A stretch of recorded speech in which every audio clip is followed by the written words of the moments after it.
प्यारे बच्चों, क्या हम जानते हैं कि कोई हमारा दुश्मन है जो दिखाई नहीं देता, हर वक्त जो हमारी ताक में लगा रहता है, हर नेक अमल करने से हमें रोकना चाहता है,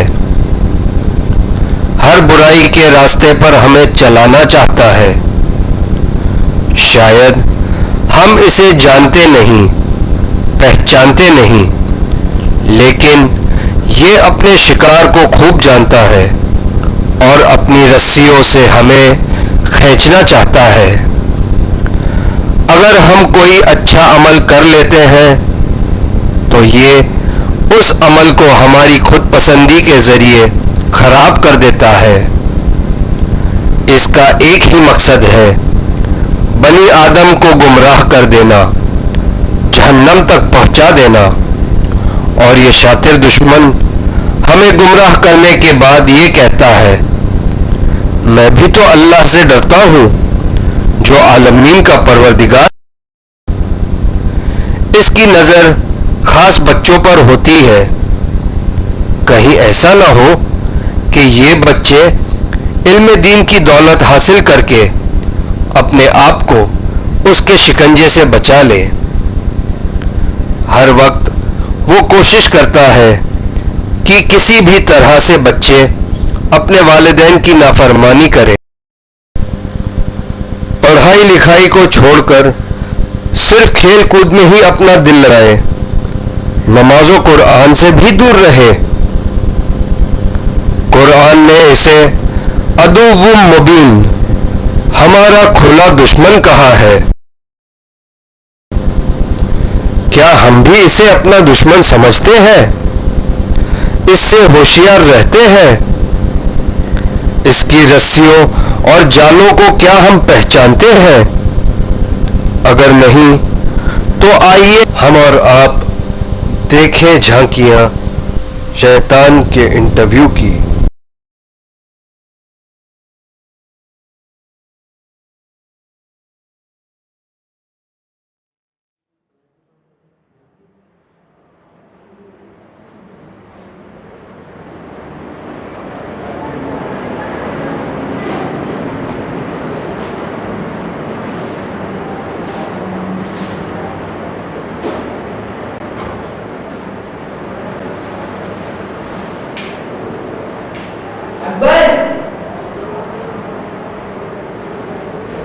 क्या कर रहा है?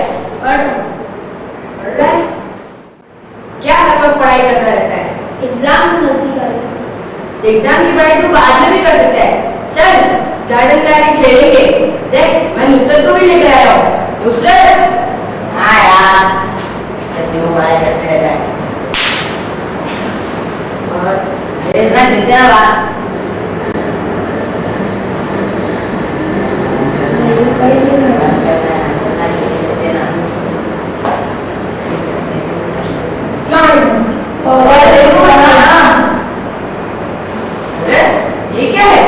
MP3 और क्या है? दिखाओ। नहीं। अरे हमारी चीजें तो बराबर।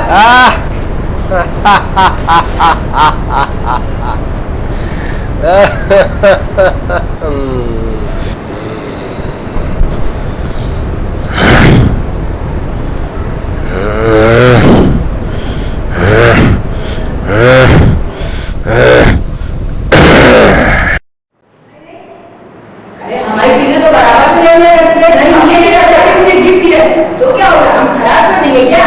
नहीं, क्यों दिखाए तुम्हें? हमारी कितनी चीजें घुमा दिए, हमारे डैडी हमको ना चिल्लाते। और ये अब आए मेरे हाथ में लालच, घमंड, गुस्सा।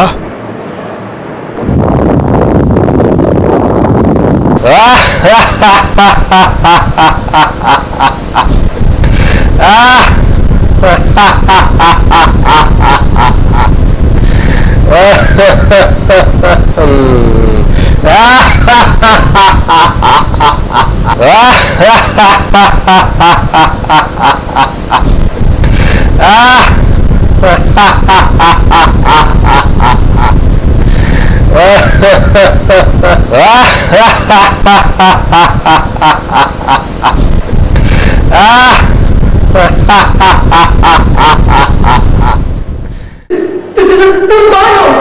मैं शैतान हूँ। शैतान? शैतान तो लोग हमें कहते हैं। आजकल छुट्टियों में तो हमारी शरारत और भी बढ़ जाती है। इसीलिए तो मैं यहाँ आया हूँ, ताकि तुम लोगों के बीच अपनी खुशियां बांट सकूं।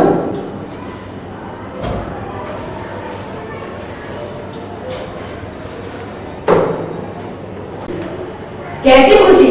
आज तो कोई त्योहार का दिन नहीं है। खामोश, आज हमारा सबसे बड़ा त्योहार है और ईद का दिन भी। ईद? वो तभी हम मनाती है। हमारी ईद, हम शैतानों की ईद। शैतानों की? वो कैसे? बड़ी पुरानी कहानी है। एक जमाने में अल्लाह के पैगंबर रहते थे। उनका नाम हजरत नूह था, लेकिन उनके कौम के लोग मुझे चाहते थे और नबी पर जुल्म करते थे। इसलिए अल्लाह ने उन पर अजाब भेजा, इलाही अजाब। तूफान आया और उस तूफान में सब लोग डूबकर मर गए।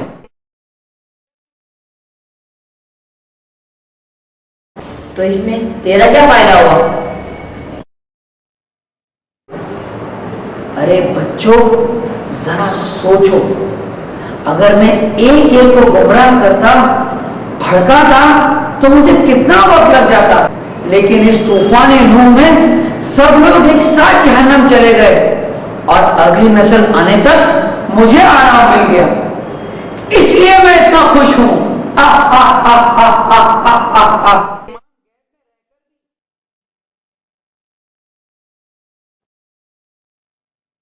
और उस दिन से लेकर, यानी तूफान नूह से लेकर आज के दिन तक मैं ईद मनाता हूं।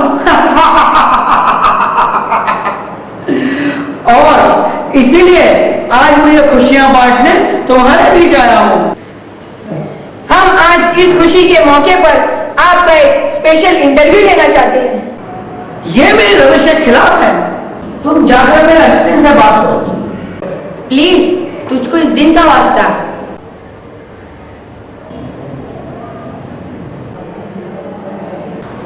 ठीक है, जल्दी जल्दी पूछो। क्या गारंटी सच बोलेगा? आज के दिन, ईद के दिन, मैं झूठ नहीं बोलता। हाँ, लेकिन झूठ जरूर बुलवा सकता हूं। ये तेरे हाथ में अलग अलग रंग की रस्सियां कैसी? ये रस्सियां तो मेरा हथियार है। इसे मैं मोमिन पर फेंक देता हूं और मोमिन को अपनी तरफ खींच लेता हूं। ये लाल रस्सी लालच की रस्सी है और ये नीली रस्सी, ये रस्सी तकब्बुर और गुरूर की रस्सी है। और ये पीली वाली, ये गुस्से और गजब की रस्सी है। जब भी किसी मोमिन पर इन तीनों चीजों में से कोई भी चीज गालिब आ जाती है, तो मैं उसे अपनी रस्सियों को फेंक कर अपने जाल में फांस लेता हूं और फिर अपनी तरफ खींच लेता हूं। समझे?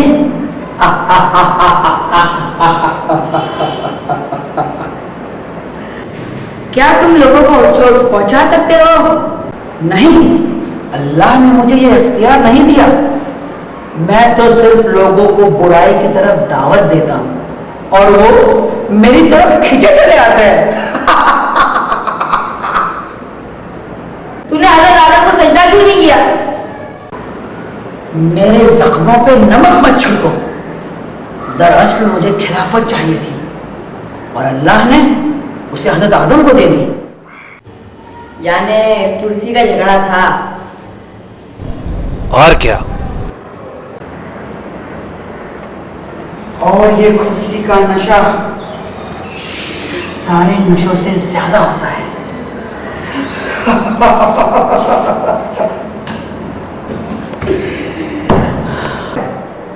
लेकिन हजरत आदम को सजदा नहीं करने के लिए तुम्हारी वो आर्ग्यूमेंट क्या थी जिसे अल्लाह ने कुरान मजीद में नक्ल किया है?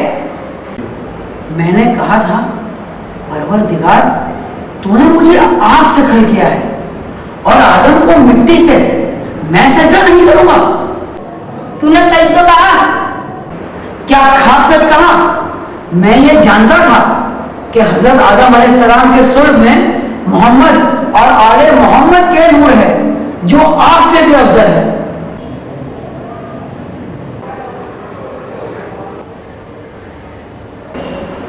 तुम लोगों ने मेरा मूड खराब कर दिया। कुछ और पूछो।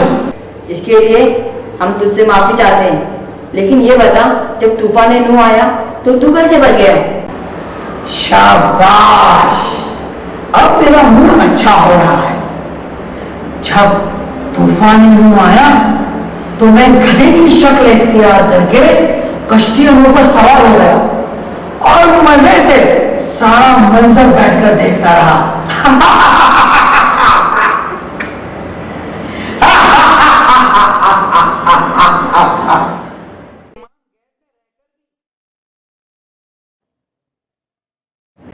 तेरी उम्र क्या है और तेरी सालगिरह कब है? 31 दिसंबर मेरा बर्थडे है और लोग मेरी तुल्य उम्र से फायदा ही बहुत उठाते हैं। वो कैसे? जब कोई पूछता है कि इमाम जमाना की इतनी तुलानी उम्र कैसे, तो वो मेरा हवाला देते हैं और कहते हैं शैतान भी तो जिंदा है।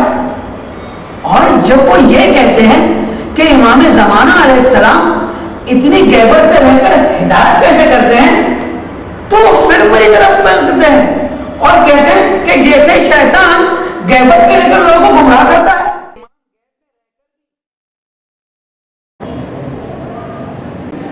सही तो बात है। अच्छा, अब ये बता, हम बच्चों को गुमराह करने में तुझे सबसे ज्यादा मजा कब आता है?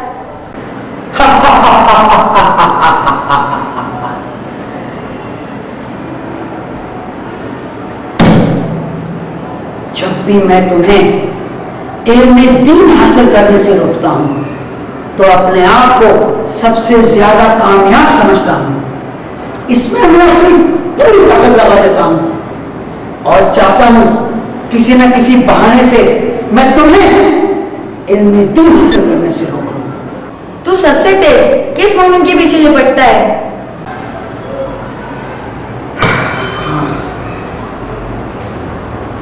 जब कोई मोमिन सदका देता है, मुझे अच्छा नहीं लगता।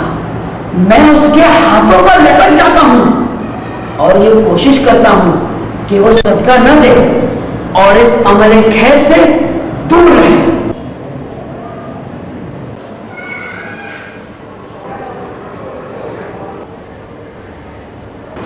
अरे, नमाज का वक्त करीब आ रहा है, मुझे जाना होगा। नमाज से तेरा क्या रिश्ता है? नमाज से नहीं, नमाजों से तो है। मैं उन्हें भड़काऊंगा, उन्हें गुमराह करूंगा और नमाज पढ़ने में ताखीर करवाऊंगा। और वो लोग जो अव्वल वक्त नमाज पढ़ते हैं, पहली सफ में नमाज पढ़ते हैं, मैं उन्हें अपने झाल में फंसा दूंगा और उनके दिलों में खुद पसंदी और तकब्बुर डाल दूंगा और इस तरह उन्हें गुमराह और गुनाह में मुब्तला कर दूंगा। आज के दिन तो उन्हें छोड़ दे। बिल्कुल नहीं, तुम नहीं जानते, जब कोई मोमिन अव्वल वक्त नमाज पढ़ता है तो मैं अपनी नाक जमीन पर लगा लेता हूं। फिर हम सब अव्वल वक्त नमाज पढ़ेंगे और तेरी नाक जमीन पर जिल्लत से रगड़वाएंगे। मैं आज के बाद कभी सच नहीं बोलूंगा। मैं जा रहा हूं, मैं जा रहा हूं, मैं जा रहा हूं।